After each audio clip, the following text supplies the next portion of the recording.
Bismillahirrahmanirrahim. Assalamualaikum warahmatullahi wabarakatuh dan salam sejahtera.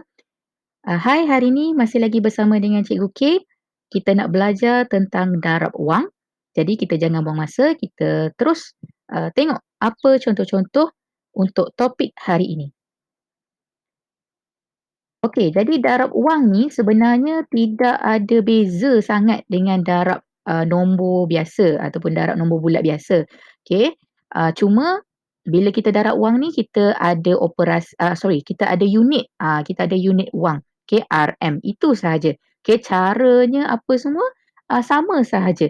Okey, dan kalau kita tengok contoh yang pertama ni, ini yang selalu anak murid cikgu bukan rasa susah, tapi dia rasa macam confused sikit. Sebab yang nak didarabkan ni berada di depan. Jadi dia rasa macam angka angka yang sikit, nanti bila buat jalan kerja kan, angka yang sikit dekat atas, angka yang banyak dekat bawah. Jadi dia jadi macam confused kat situ. Okey. So sekarang ni kamu kena faham konsep tambah dan darab. Okey, tambah dengan darab, kalau nombor itu bertukar kedudukan, okey, jawapan tetap akan dapat sama. Okey, contoh mudah cikgu bagi, 2 tambah 1 sama juga dengan 1 tambah 2. Okey, dua-dua tu sama. Okey, ataupun kalau darab, 3 darab 4 sama juga dengan 4 darab 3. Jawapan yang kita akan dapat adalah sama. Jadi dia tak kisah kedudukan ni kalau ditukar sekalipun. Yang tak boleh tukar adalah operasi tolak dan bahagi. Okey, jadi kalau untuk soalan ni, cikgu masih lagi gunakan jadual T, RM dengan sen.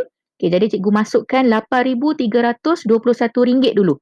Walaupun soalan tu pada soalan RM8,000 ni berada di belakang, tapi pada jalan kerja tak ada masalah. Cikgu tulis dulu. Sebab cikgu lebih suka angka yang banyak dekat bahagian atas. Senang kita nak nampak kan. Okey, barulah kita darabkan dengan 5. Okay, jadi kalau sen dia tak ada, nilai pada sen tu kosong lah, sifar. Okey, kemudian kita darab macam biasa, sifir 5. Okey, kita darab daripada bahagian sen. Okey, selepas dah dapat jawapan, jangan lupa kita kena letakkan titik yang membezakan RM dengan sen, dan kalau kita gunakan jalan kerja jadual T, RM, sen, kita kena keluarkan jawapan sebab kita nak tuliskan unit RM. Sama juga macam cikgu terangkan masa tambah wang dengan tolak wang, sama sahaja. Okey, kita guna jadual T untuk jalan kerja, tapi pada jawapan kita kena keluarkan. Okey, dekat sini kalau kamu tengok cikgu tak tuliskan bahagian sen. Sebab apa? Sebab bila sen dia sifar ataupun kosong, dia tidak ada nilai. Jadi kalau kamu nak tulis pun boleh, kamu tak nak tulis pun tak apa, tak ada masalah. Okey, kita cuba tengok contoh yang seterusnya. Okey, yang melibatkan sen dan darab satu digit. Okey, jadi macam biasa kita letakkan dulu jadual T, RM dengan sen, titik jangan lupa. Kita masukkan soalan mengikut bahagian masing-masing, kemudian kita darabkan dengan 7. Okey, yang ini sifir 7. Jadi kalau tak hafal sifir 7, tolong senaraikan sifir 7 di bahagian tepi.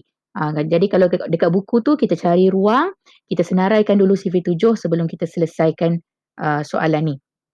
Okey, jangan jadikan tak hafal sifir sebagai alasan untuk kita tak menjawab darab. Okey, jadi untuk yang ni jawab macam biasa. Okey, sifar darab 7 sifar. 7 darab 5, 35. Dekat sini cikgu nak tegur sikit je. Okey, sebab selalunya murid cikgu akan buat kesilapan dekat bahagian sini. Okey, dia akan buat macam mana tahu? 7 darab sifar, dia kata 7, kemudian tambah 3, 10. Okey. Situ dah ada satu kesilapan. Okey, sebab apa-apa nombor bila kita darabkan dengan sifar, kita akan dapat semula sifar. Okey, sebab sifar itu tidak ada nilai. Jadi bila kita darab dengan apa-apa pun, dia tetap tidak akan ada nilai.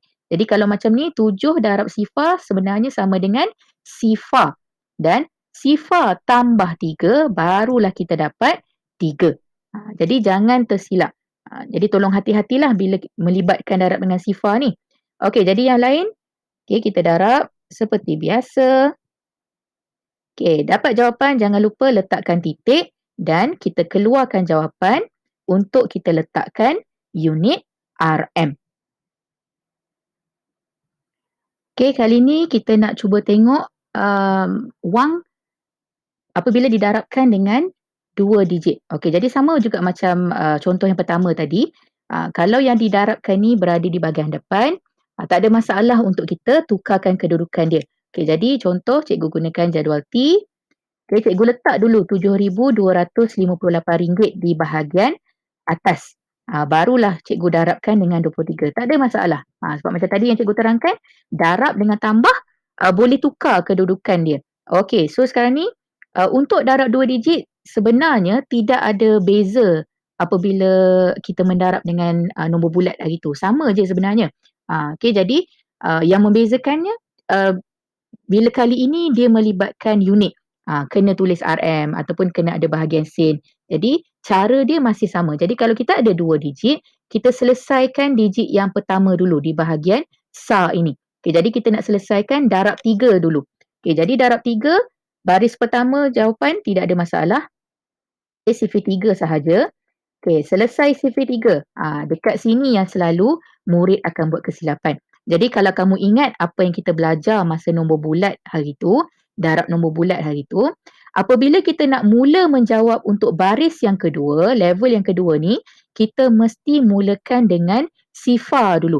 Kalau cikgu dengan anak murid cikgu selalu kata, kalau tak nak letak sifar, letaklah simbol, letaklah huruf ataupun letaklah apa-apa tanda yang menunjukkan kamu kena letakkan dulu dekat sini. Sebelum kita nak menjawab 2 darab sifar ni.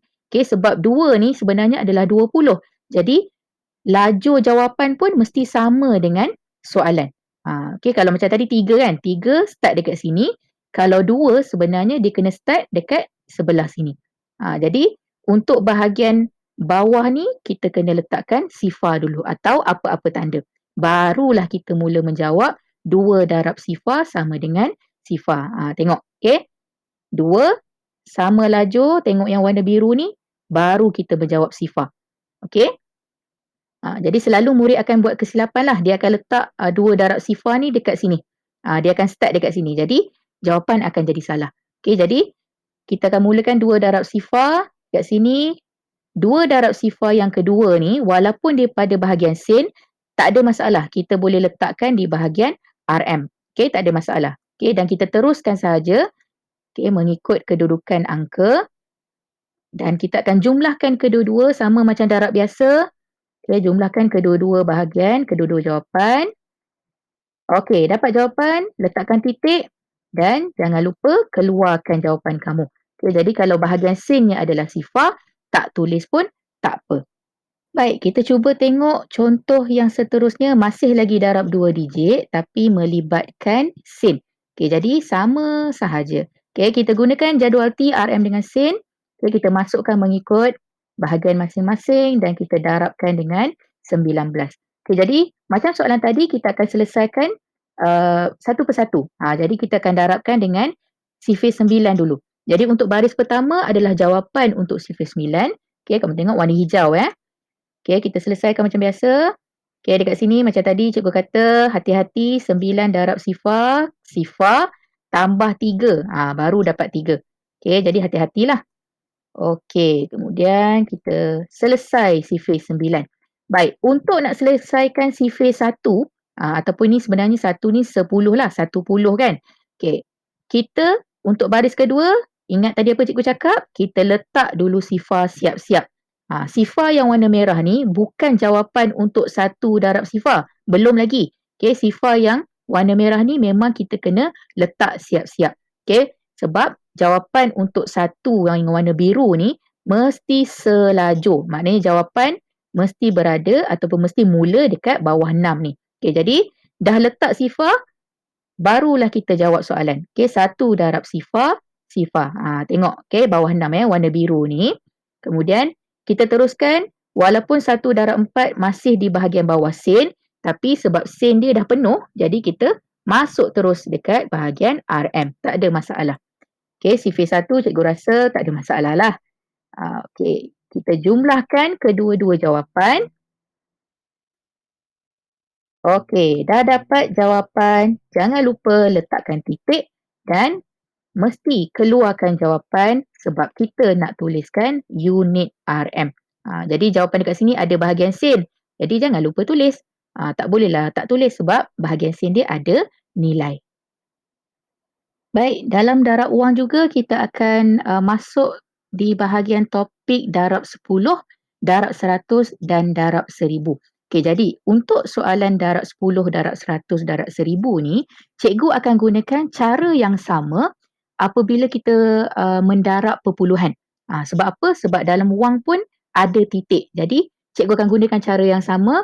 Jadi kalau kamu baru sahaja subscribe cikgu punya channel, kamu boleh scroll video-video cikgu dan cari semula matematik tahun 5 dalam tajuk darab perpuluhan. Okey, dekat situ cikgu dah terangkan macam mana cara dia. Okey, kita akan gunakan cara anak panah ataupun cara arrow. Jadi bila kita nak gunakan cara ini, mesti kena ada titik. Sebab cara ini adalah menggerakkan kedudukan titik tersebut. Okey, jadi kalau kamu tengok soalan yang ada pada skrin sekarang ni, dah ada titik sebab ada sen. Jadi bila ada titik, satu bahagian dah selesai. Jadi macam mana nak gunakan cara arrow ni? Okey, cara arrow ni adalah kita menggerakkan titik ke sebelah kanan. Okey, kenapa kanan? Sebab operasi darab. Kalau bahagi kita pergi kiri. Terbalik. Okey, kali ni darab kita pergi ke sebelah kanan. Tapi nak pergi ke sebelah kanan tu berapa kali, berapa banyak? Kita bergantung kepada bilangan sifar dalam selepas operasi ni. Dalam soalan selepas operasi. Jadi bukan semua bukan bilangan sifar semua lepas operasi. Maksudnya dekat 10 ni je.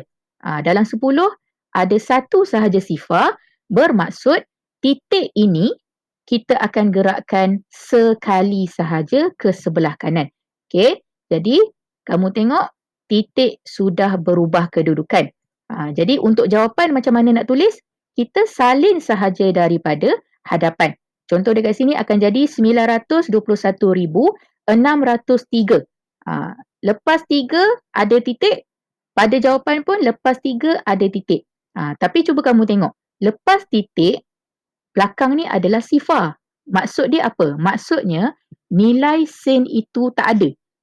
Jadi sebab itulah cikgu letakkan sifar lagi satu. Walaupun pada soalan tadi, pada jalan kerja tadi, lepas titik ada satu je kosong, satu je sifar. Tapi pemahaman kita untuk bahagian sen mesti kena ada 2 angka. Jadi kalau dekat sini ada satu sifar, pada jawapan jangan letak satu sifar je. Kita completekan, kita lengkapkan menjadi 2 sifar. Okey, ataupun bila kamu dah nampak bahagian sen itu tidak ada nilai, kalau kamu tak nak tulis pun tak apa, tak ada masalah. Okey, kita cuba tengok untuk darab 100. Kali ni contoh yang diberi tidak ada sen. Bila tak ada sen, tak ada titik. Jadi kalau tak ada titik, macam mana ni cikgu? Kita nak gerakkan titik. Titik pun tak ada. Macam mana nak gerakkan? Jadi sama macam darab perpuluhan, kalau nombor itu tidak ada titik, kita wujudkan titik tersebut. Okey, jadi dalam nombor, cikgu dah terangkan masa kita belajar darab perpuluhan hari tu, kalau nombor itu tidak ada titik, sebenarnya titik itu berada di bahagian belakang sekali. Maksudnya kalau kat sini kan 1847, titik itu sebenarnya ada di belakang 7. Bila dah ada titik, barulah kita boleh gerakkan. Okey, jadi kita tengok pada 100 ada 2 sifar. Maksudnya kita kena gerakkan titik ini sebanyak 2 kali ke sebelah kanan sebab darab. Okey, kalau kamu tengok gerakan yang pertama, langkau yang pertama ni adalah operasi. Jadi takkan pada jawapan pun kita nak tulis operasi. Salah lah. Okey, jadi darab ini, simbol darab ni kita tukarkan kepada sifar. Okey, sama juga dengan 1. Walaupun sini 1, tapi 1 ini bukan sekali dengan soalan. 1 ini adalah untuk 100. Jadi kita gantikan dengan sifar. Sebab 1 ni dah lepas operasi. Yang kita nak salin tadi sebelum operasi. Tengok yang tadi 3 dengan sifar ni sebelum operasi. Sebab itu kita boleh salin balik.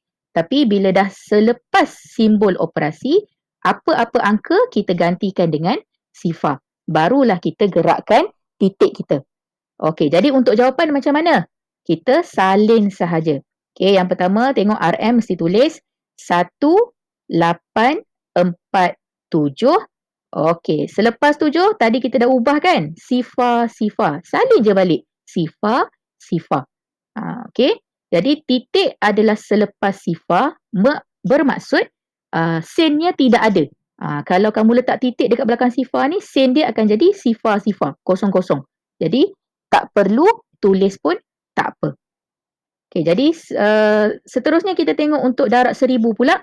Okey, kali ni pada soalan dah memang ada titik sebab dah ada nilai sen, jadi satu kerja dah selesai.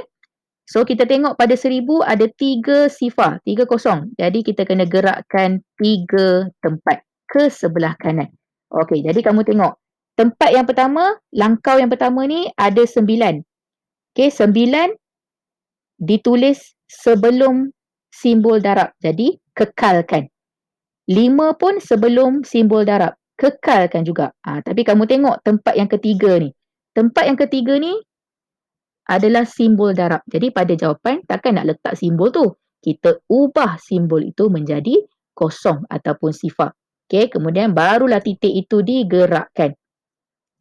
Okey, dah dapat macam ni, kita salin balik sahaja daripada depan. Okey, RM 2, 9, 5, 9, 5. Tadi kita dah ubah kan? Jadi kosong. Jadi salin je balik. Okey, kosong ataupun sifar. Selepas sifar ada titik. Jadi sepatutnya sini pun selepas sifar ada titik. Okey, tapi selepas titik ni sebenarnya kosong lah. Jangan letak lepas titik ni 10 sen pula. Okey, satu ni tak ada kena-mengena. Satu ni sebab dia dah selepas simbol darab. Jadi bukan lagi disalin pada jawapan. Okey, jadi bila belakang ni sebenarnya sifar, nilai sen adalah kosong, tak perlu tulis pun tak apa, tak ada masalah. Okey, jadi jawapan akhir kita adalah RM295,950. Okey, jadi cikgu harap kamu boleh faham dengan penerangan tajuk kita hari ini. Dan kita berhenti dekat sini, kita jumpa lagi dalam pembelajaran seterusnya. Terima kasih. Assalamualaikum. Jumpa lagi.